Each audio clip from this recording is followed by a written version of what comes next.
Welcome to Los Santos, the city of celluloid, sin, and cellulite removal.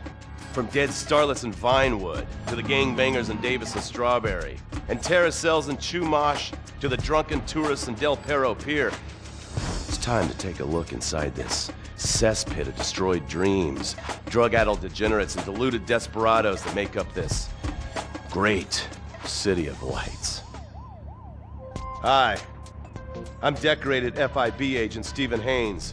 The FIB, the police department, and the sheriff's office are fighting a war out here every day in a city where dreams too often become wet with tears.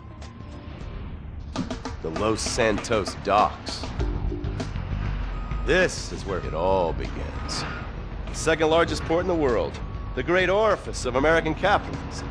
Stuff coming in, garbage going out. And hidden in over 2 million containers a day, God only knows where. The cartels pay off some low-level schlub, and suddenly you've got military-grade weapons, badly cut crystal meth, and grade A yayo from Mexico flooding our streets. And once it hits the hood, it's anarchy, with a side of murder hold to fries. Or maybe the Chinese are slipping some of our high-security weapons systems in with the recycling, and we're giving up our national security for nothing? Who knows? Who cares? As long as the financial party continues, we'll just keep picking up the pieces. A word to the wise, kids. Never use PCP. It makes you want to punch cops or run around naked, and not necessarily always in that order. Most of the time, this illicit cargo makes it straight to the gangs. But sometimes an ordinary Joe lets go and loses his shit after a pipe or two of pleasure dust.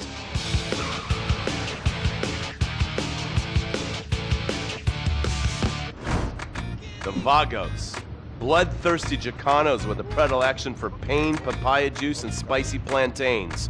They're one of the largest Mexican street gangs in the city, with rumored connections to several major mafias. While half the battle out here is fought with guns, the other half is with informants. Sometimes you need to become the bad guys to bust the bad guys. All right, guys, let's go. When the Ballas and the families aren't shooting each other, they're selling the dope that the junkies are shooting into their veins. The families love sports almost as much as they love banging. Flashy, arrogant, competitive, and aggressive, they are lifelong bitter enemies of the Ballas. Wearing the colors of the feud or the corkers, the families call themselves Gang Green. Of course, like all families, they love a good squabble. Subdivided into sets, such as the Chamberlain Gangsters or the Carson Avenue set, it turns out the families love shooting each other almost as much as they love shooting Ballas. Now, the LSPD have had many run-ins with various family sets over the years. With the Ballas, the FIB take a more community outreach approach. Hey guys, stay out of trouble now. Suck my Steve Haynes. Now, the Ballas fly the colors of the Los Santos Panic, or the Boers, purple, because they are the bruise on the face of this city. While some thugs obviously prefer 4 wheels, other desperados prefer 2. Leather, exhaust, and drugs. No, this isn't an exotic S&M party. These are one of the nation's toughest outlaw motorcycle gangs, the Lost. Rumors are they get a new tattoo for every person they stab. And it's definitely okay for your motorcycle mama to show her breasts to your friends. The FIB has been tracking the Lost for years. We've jumped from coast to coast and have spent more time in the Midwest than a tornado spotter.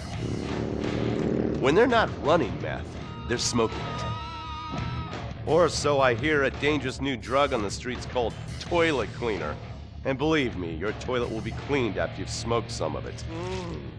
Of course, Vinewood being Vinewood, it's not all about leathery dudes trying to show off on their motorbikes or roided up gangbangers stuck in some 90s time warp. This is the town that made mass murder into nostalgia. Of course, to become truly popular, Your murder has to be both unsolved and gruesome. In a town full of alien spotters, adults dressed as zombies, and entertainers dressed as cartoon characters, it takes something particularly awful to really catch people's attention. The famous, unsolved murder of a Vinewood starlet is one such case. For years, horny nerds have wondered what happened to Leonora Johnson, and if they would have plucked up the courage to speak to her or kill her themselves. It's inspired filmmakers, writers, and copycat killers. Conspiracy theorists have blamed various celebrities, the mayor, the Soviets, short skirts, women's liberation, and hidden aliens embedded amongst us for the murder. But not all crime is premeditated. Maybe drinking's your thing. Look at this drunken buffoon, proving that there doesn't always need to be criminal intent to cause serious criminal damage. Or maybe you're just an overprivileged poppycock, living on daddy's pension and protesting about the unfairness of capitalism. Maybe stock market manipulation is your bag, or loan sharking, double identity theft, assassination, or even worse, swinging. On our next episode, I, Stephen Haynes, will show you the flashier side of crime in Los Santos, illegal street racing, cocaine, and vice. Yes, speed, snort, and sex. The alliterative threesome that helped hook America on the Underbelly of Paradise.